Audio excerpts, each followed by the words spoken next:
जब हम भारत के इतिहास की बात करते हैं तो अक्सर हमारे दिमाग में क्या आता है? बड़े बड़े राजा महाराजा, उनके महल, उनकी लड़ाइयां, है ना? लेकिन इतिहास सिर्फ इतना ही नहीं है। ये उन अनगिनत गुमनाम योद्धा समुदायों की भी कहानी है जिन्होंने अपनी मिट्टी की रक्षा के लिए अपना सब कुछ दांव पर लगा दिया। और यहीं से एक बड़ा सवाल उठता है, आखिर इतिहास किसकी कहानियों को याद रखता है और किसकी कहानियों को भुला देता है? अक्सर होता यह है कि किताबों के पन्नों में उन गुमनाम हीरोज का जिक्र तक नहीं होता जो असल में बड़े बड़े साम्राज्यों की नींव का पत्थर थे। तो आज हम एक ऐसे ही प्राचीन और सच कहूं तो एक बहुत ही पराक्रमी समाज की भूली बिसरी कहानी को फिर से जिंदा करने वाले हैं। नाम है अहेरिया समुदाय। तो चलिए साथ मिलकर इस समुदाय के गौरवशाली इतिहास और उनके आज के संघर्ष को थोड़ा और करीब से समझते हैं। ठीक है, तो हर कहानी की एक शुरुआत होती है ना? और अहेरिया समुदाय की कहानी तो कमाल की बात यह है कि वो उनकी जड़ों में, उनकी पहचान में, अरे उनके नाम में ही छिपी हुई है। तो ये नाम अहेरिया आया कहाँ से? ये संस्कृत के शब्द अहेर से निकला है और अहेर का मतलब होता है शिकार करना। तो सोचिए, ये सिर्फ उनका काम नहीं था, ये कोई पेशा नहीं था। शिकार करना ही उनकी पहचान थी, उनका पूरा का पूरा अस्तित्व था। और बात सिर्फ यहीं खत्म नहीं होती। इनकी जड़ें सिर्फ इतिहास में नहीं बल्कि हमारी पौराणिक कथाओं में भी बहुत गहरी हैं। पता है, इन्हें ऋषि विश्वामित्र का वंशज माना जाता है। इतना ही नहीं, इनका संबंध सीधा भगवान शिव के शिकारी स्वरूप किरात अवतार से भी जुड़ा जाता है। ये सारी बातें मिलकर इनकी जो प्राचीन क्षत्रिय विरासत है उसे और भी मजबूत बनाती हैं। तो शिकार की जो ये कला थी ना, इसने उन्हें सिर्फ शिकारी नहीं बनाया, इसने उन्हें बेहतरीन योद्धा बना दिया। तो अब चलिए कहानी में थोड़ा आगे चलते हैं, उस दौर में जब अहेरिया समुदाय के इस हुनर की असली परीक्षा हुई और वो राजाओं के सबसे भरोसेमंद साथियों में से एक बन गए। देखिए, ये कोई आम पारंपरिक सैनिक नहीं थे। इनकी लड़ने की कला बिल्कुल अलग थी।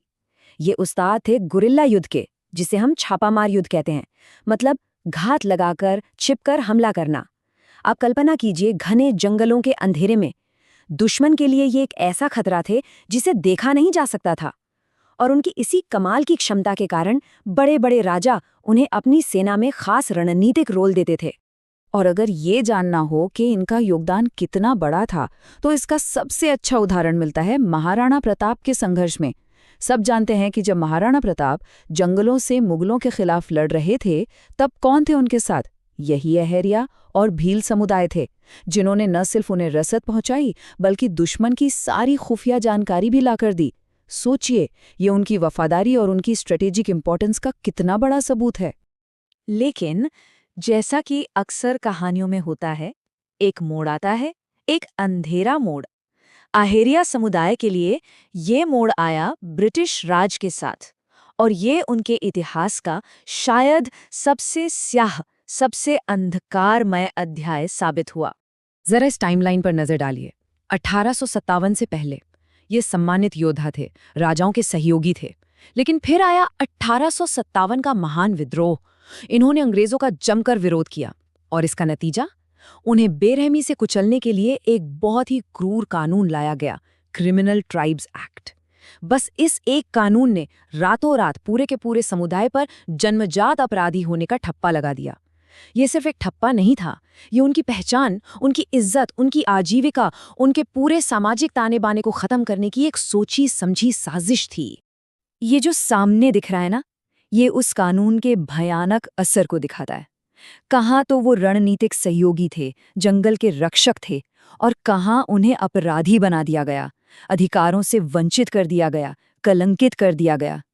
ये सिर्फ एक कानूनी बदलाव नहीं था, ये उनकी पहचान पर, उनके गौरव पर, उनकी आत्मा पर सीधा हमला था। हाँ, आज़ादी के बाद 1952 में उस काले कानून को हटा तो दिया गया, लेकिन उस कानून ने जो गहरे जख्म दिए थे ना, वो आज भी हरे हैं। और इसीलिए आज अहेरिया समुदाय अपनी पहचान और अपने सम्मान के लिए एक बिल्कुल नई लड़ाई लड़ रहा है। आज के समय में अगर देखें तो अहेरिया समुदाय मुख्य रूप से उत्तर प्रदेश, राजस्थान, हरियाणा और मध्य प्रदेश में बसता है।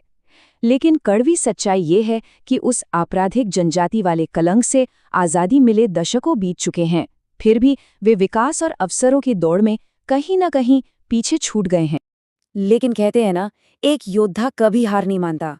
बिल्कुल, आज उनकी लड़ाई का मैदान बदल गया है। जंगल नहीं, अब समाज है। तीर कमान नहीं, कलम है। पर जज्बा, जज्बा बिल्कुल वही है।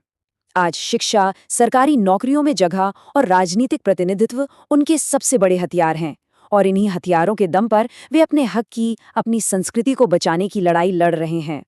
तो अहेरिया समुदाय की इस पूरी अविश्वसनीय यात्रा का सार क्या निकलता है?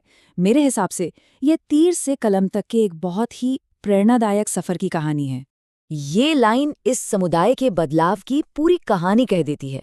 सोचिए, एक जमाना था जब वे जंगल में अपने अचूक निशाने के लिए जाने जाते थे, और आज वे शिक्षा यानी कलम की ताकत से न सिर्फ अपना बल्कि इस देश का भविष्य गढ़ने में लगे हैं।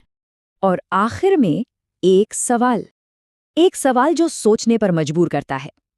जब युद्ध के मैदान बदल जाते हैं, जब दुनिया बदल जाती है, तो एक योद्धा अपनी विरासत को जिंदा कैसे रखता है? शायद अहेरिया समुदाय की कहानी हमें यही सिखाती है कि असली ताकत किसी हथियार में नहीं होती। असली ताकत होती है वक्त के साथ खुद को बदलने में और अपने इरादों पर डटे रहने में।